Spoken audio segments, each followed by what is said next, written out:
जहाँ दाग धब्बा था वहां एक सुंदर सा फूल बना दिया, रंगीन फूल बना दिया कढ़ाई करके, और ऐसा प्यारा बनाया कि उसे पहनने के बाद जैसे वो शीशे के सामने खड़ी हुई तो खिल उठी और बोली, दादी तू बहुत अच्छी है, तूने तो मेरी ड्रेस को इतना अच्छा बना दिया। अब दादी कहती है, जाओ तुम स्कूल में अपना प्रोग्राम बढ़िया देकर आओ, उसके बाद फिर मैं तुम्हें कुछ समझाऊंगी। तो उसकी बहुत तारीफ हुई, प्रोग्राम बहुत अच्छा हुआ, उसकी ड्रेस की तारीफ हुई। जब वो वापस आई तो दादी कहती है, देख बेटा, जिंदगी में अनायास तुम्हारी अच्छी चीज में दाग धब्बा लगेगा जरूर। उस समय रोने पछताने से कुछ नहीं होगा, तुम्हारा बना बनाया काम बिगड़ेगा, रोने के कारण बनेंगे। तुम अपनी गलत चीज को अच्छा कैसे बना सकते हो, दिमाग इस पर लगाना। जो हो गया उसका रोना रोने बैठ जाओगे तो जिंदगी में सिर्फ आंसू रह जाएंगे। बच्ची इस बात को जरूर सीख जाना, पूरी जिंदगी याद रखना। किस्मत आपको कुछ भी दे सकती है। कभी कभी सारी मेहनत करने के बाद भी आपकी जिंदगी में ऐसी कुछ चीजें हो जाएंगी। बस यही है कि अपने दाग धब्बे को भी आप फूल की सुंदरता में बदल सकें, ये विवेक है। इसलिए उन्होंने कहा, धैर्य चाहिए, धीरज, और चाहिए विवेक। कि ये हैं दोस्त कब के? बोले विपत्ति के। तुम्हारे जीवन में आई भी मुसीबत का साथी कौन होगा?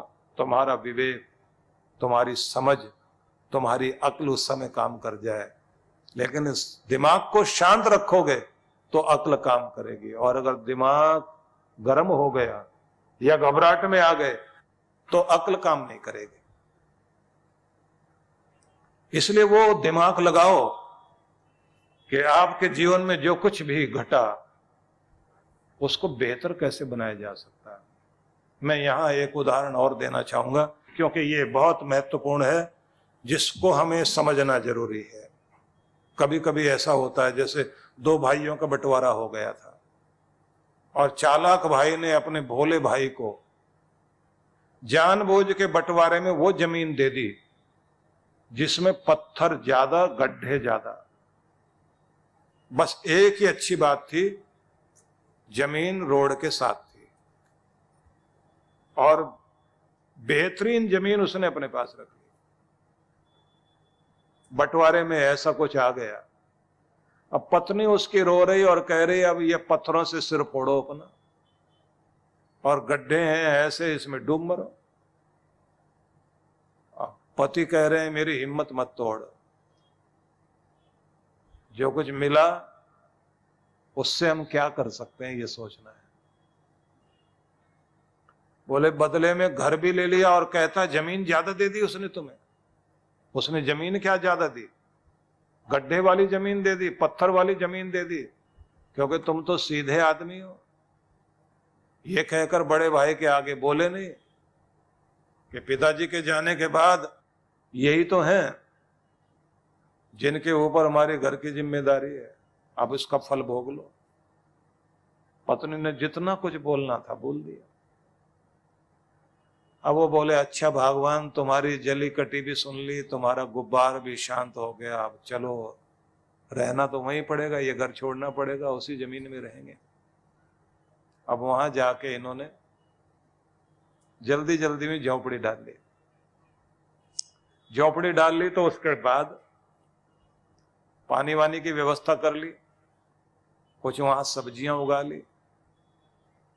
कोई एक सज्जन जिनकी गाड़ी में पंचर हो गया था, वो पानी पीने के लिए वहां आ गए,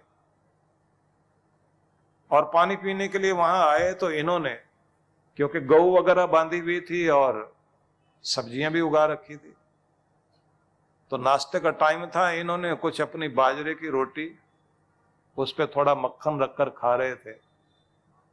आए हुए अतिथि को भी कह दिया, आप भी खाइए, थोड़ी सी चटनी दी, और साथ में छाछ का गिलास रख दिया। अब जैसे उसने खाया, खाने के बाद बोला, भाई एक बात बताओ, तुम्हारे पास जो ये जमीन है ये तो बड़ी काम की है। बोले साहब काम की तो नहीं है, सोच रहा हूं कि कोई मशीन लेकर आऊं, गड्ढे भरूं, पर इतने पैसे नहीं है। उस आदमी ने कहा मेरी नजर से, क्योंकि मैं आर्किटेक्ट हूं, मैं जानता हूं इसके गड्ढे भरना ठीक नहीं है, क्योंकि प्राकृतिक रूप से पानी जैसे आता है ना, वैसे ही ऊपर से खेतों का पानी तो आएगा यहाँ, और तुम अगर जमीन को भर भी दोगे दोबारा गड्ढे बन जाएंगे। और जो तुम्हारे पत्थर हैं इनको निकालना नहीं, बस इस गड्ढे को थोड़ा और बड़ा करो। गड्ढा बड़ा करके क्या करना, इसमें भैंसे तैरानी है क्या? बोले भैंसे नहीं तैरानी, इसमें फूल वूल कमल के खिला दो और इसके चारों तरफ झोपड़ियां बना दो और यहां पर एक छोटा सा रेस्टोरेंट बनाओ। शहर से बाहर खाने के लिए लोग यहीं आएंगे, और ये जो तुमने गौवें पाल रखी थोड़ी सी ज्यादा पालो, अपना मक्खन वगैरह निकालो और अच्छा नाश्ता अच्छा खाना यहाँ मिले लोगों को। बस यहाँ शुरुआत करो, क्योंकि तुम्हारी जमीन ऐसी है, रोड के साथ है, सारी गाड़ियां यहीं रुका करेंगी। और तुम बनाओ तो सही, पहली बार जैसे तैयार कर लोगे तो पहली बार अपने दोस्तों को लेकर के मैं आऊंगा और तुम्हारा प्रचार करने में मदद करूंगा, क्योंकि तुम्हारा कराया हुआ नाश्ता मैं जिंदगी में नहीं भूल सकता। कितना गरम गरम ताजा ताजा चूल्हे में बना हुआ, बस ऐसे ही बनाना, लकड़ियां जला करके बनाना। और उसके बाद उसने काम शुरू किया। वहां जो उसके गड्ढे थे उनमें पानी भरा हुआ था, उनके चारों तरफ जो है ऐसी झोंपड़ियां बना दी जिसमें रेस्टोरेंट बन गया। वहीं लोग आए और उनके ऊपर फूल वूल चढ़ा दिए, बेलें चढ़ा दी उन्होंने। लोग वहां आए, उसके बाद लोग कहें रात में रहने का प्रबंध हो सकता है। अब इन्होंने आगे फिर झोंपड़ी टाइप का होटल बनाया, क्योंकि कंक्रीट के जंगल में रहने वाला आदमी सोचता है कि अंदर सुविधाएं तो 5 स्टार होटल की हों, लेकिन देखने में झोंपड़ी होनी चाहिए। रास्ते भी कच्ची मिट्टी के बनाए गए, पथरीले रास्तों के बीच से लोग पैदल चलते हुए जाएं, वहां फोटो खिंचाएं। फोटो खिंचाने के बाद लोग कहें कि वहां हम लोग कर गए थे, इतनी अच्छी जगह। वैसा ही नाम रख दिया गया। निसर्ग नाम रख देने से प्रकृति, निसर्ग रेस्टोरेंट नाम रख दिया, उनका चल गया, इतना कमाया। अब वो चालाक भाई आकर कहता है कि मैं आपका पार्टनर बन जाऊं। भाई ने हाथ जोड़ दिए, भाई जो पहले बना हुआ था वही बहुत था। नहीं, मैंने तुम्हारे साथ बुरा किया। बोले नहीं, आपने बुरा नहीं किया, आपने तो मेरा छोटे भाई का बहुत ध्यान रखा। बोले नहीं, तेरी अक्ल कैसे काम कर गई? बोले ऊपर वाला बुद्धू को भी जब देने के लिए आता है तो मूर्ख को भी वो सेठ बना देता है, और पढ़ा लिखा नौकरी करता रह जाता है। अब भाई नौकरी करता करता वो किसी सेठ के यहाँ नौकरी करता है, और सेठ जो है वो अपने दोस्तों को लेकर पिकनिक मनाने वहां आता है। तो किस्मत आपको क्या दे, प्रश्न ये नहीं है, उसका उपयोग आप कैसे करते हैं, ये विवेक भगवान से मांगो। इसलिए चाणक्य ये बोलते थे कि परमात्मा आप सब कुछ छीनना, लेकिन कभी मेरी अक्ल मत छीनना, मेरा दिमाग सही रहे। अगर मेरा दिमाग सही है तो मैं सब चीज जो हाथ से चली गई वापस लेकर आ जाऊंगा। इसलिए लोग कहते हैं अपने महान पुरुषों के आगे सिर झुकाओ, अपने मंदिर के आगे सिर झुकाओ, गुरुओं के आशीर्वाद लो कि जिससे अक्ल ठिकाने पर रहे। अगर अक्ल ठिकाने पर है तो सब चीजें आपकी फिर से वापस आ जाएंगी, और जो कुछ है उसको भी बढ़ा सकोगे। तो इसलिए जो ये कहा गया कि तुलसी असमय के सखा, धीरज धर्म विवेक। तीसरी चीज है धर्म, ये आपकी रक्षा करता है। जितना धर्म आपने कमाया, इसलिए भारत में ये अद्भुत चीज है, कुंभ का मेला लगता है, करोड़ों लोग पहुंचते हैं, कड़ाके की ठंड पड़ रही है और वहां जाकर डुबकी लगाते हैं। आश्चर्य करते हैं विदेशी लोग भी जाकर, इनको मिलता क्या है? भारत का धर्म है जो आज भी गांव से लेकर शहर तक जन जन तक लोगों के हृदय में बैठा हुआ है, उस धर्म के कारण ही लोगों के अंदर इतनी सहन शक्ति, इतना प्रेम, इतना मेल मिलाप है, घर ठीक चल रहे हैं। जब ये धर्म हट जाता है तो घरों की शांति चली जाती है। इसलिए जीवन में धर्म को कभी मत छोड़ना। जितना जितना जीवन में धर्म होगा उतना उतना आपका उत्थान होगा, उतना उतना कल्याण होगा। इसलिए धार्मिक कार्य करने में कभी पीछे नहीं हटना चाहिए। आपको जब भी अवसर मिले, आपके घर के अंदर भगवान खुशी देता है, उस खुशी में से कुछ भाग भगवान को अर्पित करो। मतलब आपके बच्चे की शादी है तो कुछ पैसे निकाल लो अलग। किसी गरीब विधवा बेसहारा महिला की बेटी की शादी का अवसर आएगा तो मेरे घर से कुछ हिस्सा जरूर जाएगा। किसी का घर बच सके अगर मेरे पैसे से तो मैं जरूर उसमें योगदान करूंगा। ऐसा मन में भावना बनाओ, ये धर्म है। तो ध्यान रख लीजिए, एक तो धैर्य, पांव डगमगाने मत दो। दूसरा, जिंदगी ने जो दिया उसको बेहतर कैसे उस अवसर का फायदा ले सकते हो, अपनी अक्ल का इस्तेमाल करिए। और जो अगली बात कही है कि हिम्मत नहीं छोड़ना, साहस जो है ना, जो वीर लोग होते हैं उनके अंदर साहस होता है। जो चीज डराती है उसी का सामना करने के लिए चले जाते हैं। ऐसे जो लोग होते हैं, मुझे उस युवती की बात, उसका उदाहरण बहुत अच्छा लगता है। अरुणिमा सिन्हा, जिसको राष्ट्रपति ने अवार्ड दिया, पद्मश्री अवार्ड, जिसकी ट्रेन के आगे चैन खींचते हुए लोगों ने उसके गले की चैन खींचते हुए उसको धक्का दे दिया था और टांग कट गई उसकी।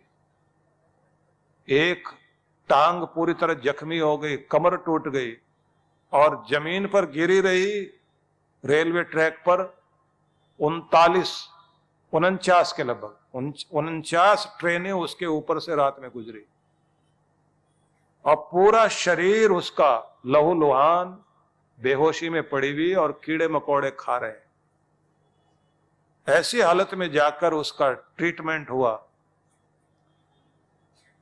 बरेली हॉस्पिटल में और बाद में फिर वो एम्स में दिल्ली में ट्रीटमेंट होता रहा। एक पूरी टांग नकली लगाई गई और एक टांग में रॉड।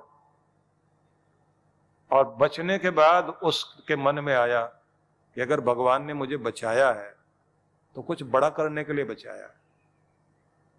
उसने कहा कि मैं टांगे खो चुकी हूं, नकली टांग लग गई, एक टांग में रॉड पड़ गई, इन्हीं टांगों से क्या मैं एवरेस्ट की चोटी पर चढ़ सकती हूं? और फिर मन में निश्चय किया जरूर चढ़ सकती हूं क्योंकि भगवान ने बचाया इसलिए। और वो खिलाड़ी थी, खिलाड़ी महिला थी। और उसके बाद बछेंद्री पाल के पास गई और उससे कहा कि मुझे प्रशिक्षण दो। तो उसने कहा है तो मुश्किल, क्योंकि जिनकी टांगे ठीक होती हैं वो भी प्रशिक्षण लेने के बाद आसान नहीं है एवरेस्ट फतेह करना। इसने कहा कि जो अपने शरीर के ऊपर से 49 ट्रेनें जिसके शरीर के ऊपर से निकली हो और उसके बाद बची हो, उसकी हिम्मत के बारे में जरा सोच के देख लीजिए कि मैं जा सकती हूं या नहीं। तो उसकी बात सुनने के बाद बछेंद्री पाल ने कहा मैं तुम्हें सिखाऊंगी। और हैरानी की बात है वो एवरेस्ट तक गई। आप उसकी कहानी, अरुणिमा सिन्हा की कहानी, इंटरनेट पे उसका नाम डाल के उसकी कहानी पढ़ना, क्योंकि मेरे पास टाइम नहीं है सुनाने के लिए। आपके रोंगटे खड़े हो जाएंगे आप जब उसके बारे में पढ़ेंगे कि कैसे वो ऊपर गई थी और ऑक्सीजन खत्म हो रही थी और उसको लग रहा था कि बचेगी नहीं, और कैसे भगवान ने सहायता की थी उसकी। मैं ये सब उदाहरण इसलिए, मैं नकली उदाहरण कभी नहीं देता, मैं आपको बता रहा हूं, क्योंकि मुझे ये लगता है कि अगर सच का प्रचार करना तो सच्चे उदाहरण के साथ ही प्रचार करना चाहिए, झूठे उदाहरण के साथ नहीं, जिससे पता लग सके कि साहस क्या है। आदमी के अंदर बहुत कुछ होता है। हम लोग डरे डरे दबे दबे जिंदगी जीते हैं। अपनी शक्ति को जगाओ ना। इसलिए तो आपको वो शक्ति की जरूरत पड़ती है, गुरु की जरूरत यही तो पड़ती है कि गुरु आपके अंदर वो शक्ति भरता है जिससे आप की अग्नि पर जो राख आ जाती है ना, वो राख फिर से हटाकर उसमें ईंधन डाल के आपको जगाया जाए कि जीवन को किसी भी स्थिति में जी भर के जिया जा सकता है। गोस्वामी तुलसीदास जी महाराज ने जो ये कहा, एक तो धीरज कभी नहीं छोड़ना, धर्म को अपनाए रखना और विवेक का इस्तेमाल करते रहना। फिर कहते हैं साहित्य, साहित्य मतलब साहित्य, सत साहित्य, ये बड़ी ताकत होता है। अच्छी किताबें पढ़िए, आपके पास बढ़िया कलेक्शन होना चाहिए। दुनिया के बेहतरीन लोगों से मिलने का मौका आपको किताबों से मिलता है। जो बेहतरीन लोग हैं, दुनिया के अच्छे अच्छे दिमागों के साथ संगति करने का मौका ढूंढना चाहते हो तो किताबें होनी चाहिए आपके पास। अभी 10 दिन पहले मेरे पास नई किताबें आई, तो जिस दिन आई तो उस दिन मैंने अपना कमरा बंद करके मैं 2 घंटे तक आराम से बैठा था। मैंने कहा अभी मैं किसी से नहीं मिलूंगा। तो सब लोग कह रहे थे ऐसी क्या बात है। मैंने कहा अभी मेरी इच्छा है एक बार पन्ने पलट के तो ये तो देख लूं कि कौन कौन सी किताबें आई हैं और किस किस आदमी ने कितनी मेहनत उस पर की है। कुछ लोग बहुत अच्छा लिखते हैं, क्योंकि कुछ किताबों में सच में अग्नि होती है और कुछ ऐसी होती हैं जो राख ही होती हैं, टाइम खराब करती हैं। तो जब किसी अच्छे लेखक के साथ आपका मस्तिष्क जुड़ता है तो सिर झुकाने को मन करता है, अदब के साथ कि हाँ कोई है जिसने कुछ दिया। बहुत बेहतरीन लोग हैं दुनिया में जिनकी संगति करने से आपका मस्तिष्क ऊंचा होता है, आपकी जिंदगी कीमती बनती है। ये टीवी के आगे बुद्धू बनने से कुछ नहीं होगा, ये ध्यान रख लेना, वो नकली है। हम अपना टाइम खराब करते हैं। तो गोस्वामी तुलसीदास जी कहते हैं साहित्य, और अगला शब्द सत्यव्रत। जब आप जीवन में कोई सच्चा संकल्प करके वचन देकर खुद से उसको निभाते हैं, वो संकल्प आपको बहुत ऊपर ले जाते हैं। कोई संकल्प करो तो सही जिंदगी में कि मैंने ये करना है, और जिंदगी लगा दो उसके ऊपर, वो आपकी पहचान बन जाएगी। आपने कितना कमाया ये आप इससे ऊंचे नहीं हो जाओगे, लेकिन आपने जिंदगी में कोई ऐसी चीज की जिस पर आपने ऊर्जा लगाई अपनी, और आप कुछ खास करके दुनिया से जा रहे हैं। एक बड़प्पन का अपना आनंद होता है। किसी ऊंचाई पर पहुंचने के बाद जो स्वाद आपको जिंदगी का आता है वो अलग ही होता है, वो रस ही अलग होता है, वो नशा ही अलग होता है। जब आप बेहतरीन ढंग से जिंदगी जीते हैं तो उसका मजा ही और है। और जैसे कैसे जिंदगी काटते हैं खुद से भी घिन आती है, हम कर क्या रहे हैं। तो आप जो हैं, जैसे हैं, जिस तरह से हैं, वहीं से एक बेहतरीन जिंदगी जीने की तैयारी कीजिए। इसलिए मैं आपसे ये कहूंगा, सभी के जीवन में एक प्रेरक तत्व चाहिए, एक लाइफ कोच चाहिए, एक मेंटर आपका होना चाहिए, जिससे आप उस मास्टर से, जिससे आप इंस्पायर हो सकें, जो आपको मोटिवेट कर सके, जो आपको प्रेरणा दे सके। ऐसा कोई ना कोई जीवन में होना चाहिए। और दूसरी बात, उसके प्रति आपकी श्रद्धा हो, आप उसकी बात को सुने, समझें, माने भी।